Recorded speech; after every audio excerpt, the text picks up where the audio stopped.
Welcome to Book World with Caren Reborn. Don't forget to like, share and subscribe. Hello everyone, look at your life, look at your choices. Choosing to watch this video is the best choice that you've ever made.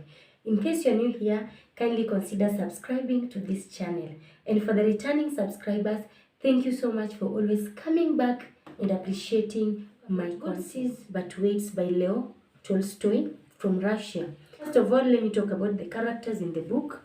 We are introduced to a few characters in this book, with the main character being Ivan Oksionov Dmitrich. The wife and children, those are people that we are also introduced to in this book. Then we have Makar, we have the merchant, and we have the governor. And with these people in the book, we get to see a lot of things arising in this book. This book can be called a parabolic story about Ivan, a meek young merchant with two shops in Vladimir. And having these shops in Vladimir, he's someone who is committed in his business to ensure that the family is safe and they're living well. So on a dream, talking about the synopsis of this book directly, the wife gets a dream about seeing the husband coming back with gray hair. She warns the husband against going on the journey, but the husband doesn't heed to that. Despite the warning of his wife, he still goes on with the journey. And going on to this journey, he's arrested of suspicion and sent to Siberia for 26 years. This suspicion comes about when some things were found in his bag, a knife, and this indicated that he killed someone, which was not true. We are going to see whatever happened later in the story. So after the arrest, this man goes to Siberia and stays in the prison for 26 years. 26 years of being there. At first, he did not accept that he was now in prison and could doubt a lot of things. Then the wife comes to visit together with the children. This man is so low, and he expected the wife to understand the reason as to why he was in prison. But it came to that part when the wife even doubted him and said that, "Are you sure that you did not commit this? Are you sure that you are not the one who did it?"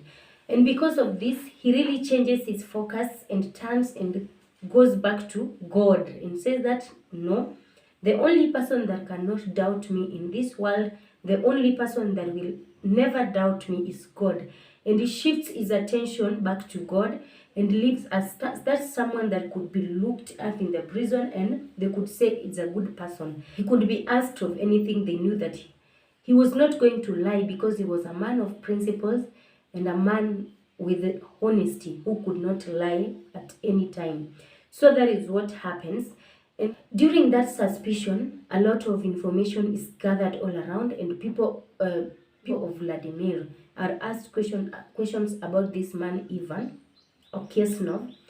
And they say that this person is a good person.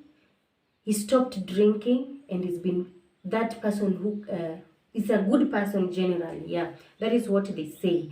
And this also makes the people in the Siberia prison to even trust him. Again, another thing happens after this time, accepting and now starting to live with this, that I'm just going to be in prison, I'm just going to trust on God, and that's all. And then something else happens here, and we get to see that Makar, who was the killer, comes to prison for a minor offense. He was a killer. He's the person who killed that man. And this person is questioned with the inmates, the prison inmates. They question him about the offense that he committed and came there. He said this person tries to ask Ivan about the offense that he did and made him be in prison, but he was so reluctant and didn't want to talk about it. But instead, the prison mates said it at last to this person. He lived with it, and there was some suspicion about the person who killed. Yeah, that the person who killed was here in prison with him. So he was suspecting this because he could hear stories This man could talk about stories back at home, how everything used to be, how someone innocent was sent to prison and all that.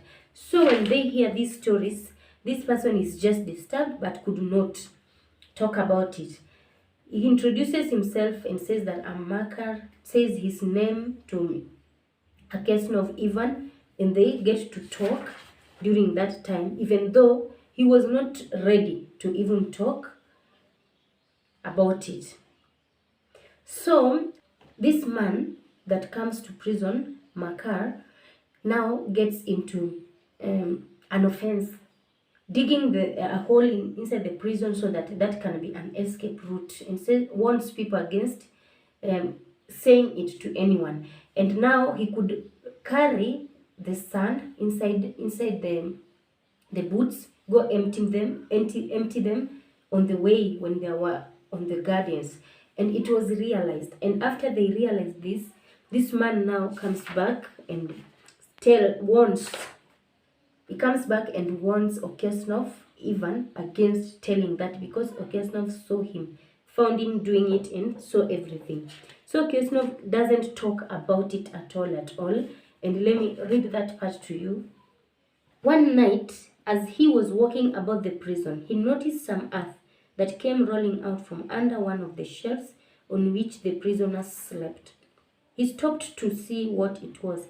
Suddenly, Makar Semyonich crept out from under the shelf and looked up at Oksyonov with frightened face. Oksyonov tried to pass without looking at him, but Makar seized his hand and told him that he had dug a hole under the wall, getting rid of the earth by putting it into his high boots and emptying it out every day on the road when the prisoners were driven to their work.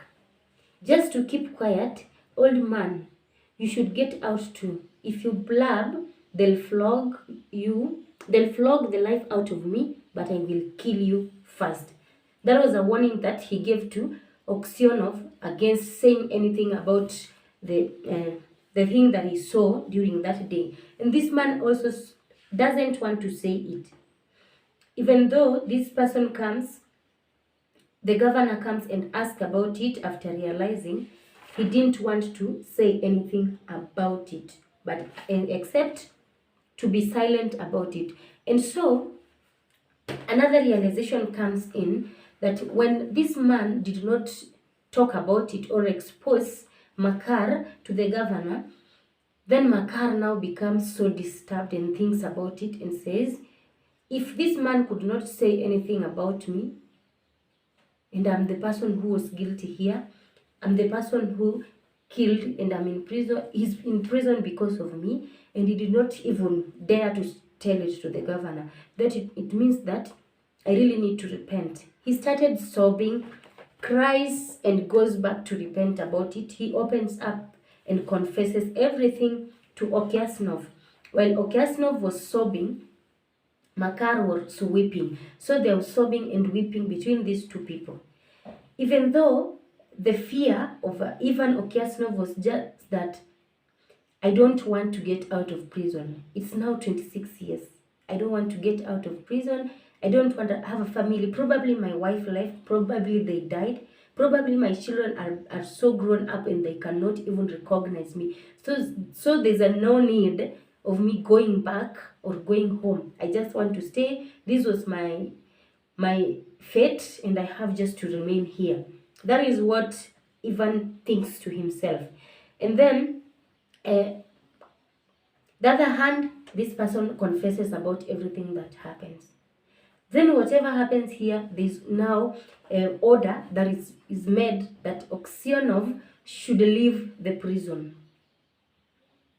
The order comes when now this man Ivan is now dead. So this means that it was delayed. Let's take us to thematic concerns in this book, the themes that arise. There is wrongful conviction and imprisonment. There's wrongful conviction. Ivan was wrongfully convicted here. He did not do anything wrong, but he was accused of doing that. And because of that, he was now imprisoned. And then, because of this, there are some values that are tested. There's value of honesty. This value is tested in Ivan as the main character that we can see. Even after this person, Makar, warning him against saying the truth, he stood to that and never talked about it. He was really conserved and didn't want to betray the friend. And then there's also truth and justice that were also tested here. This man was dying in prison for the sake of someone else. It was not his fault. It was not whatever he did, but because of someone else, he was convicted. And so it means that these people are just taking someone, convicting them for the crime that they did not do, without digging deep and getting to know whatever really happened in this society. Again, we can see that there are questions that rise. These are questions like mistaken identity. You are mistaken. The person that killed runs away. You are left here with the blame, and you have to just carry it. And he carries it to the end.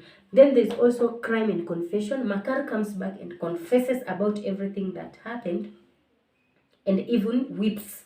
The weeping just means that he was now so remorseful about whatever he did. And then this justice delayed is justice denied.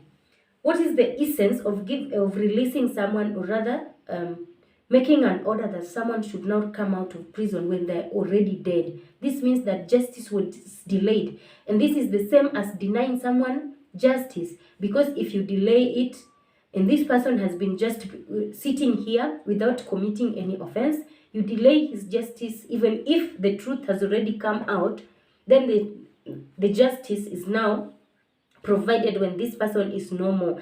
That is just like nothing. You didn't do anything to this person. You didn't try to even bring any justice. It was just a matter of doing your own thing and not to worry about whatever person the other party is undergoing.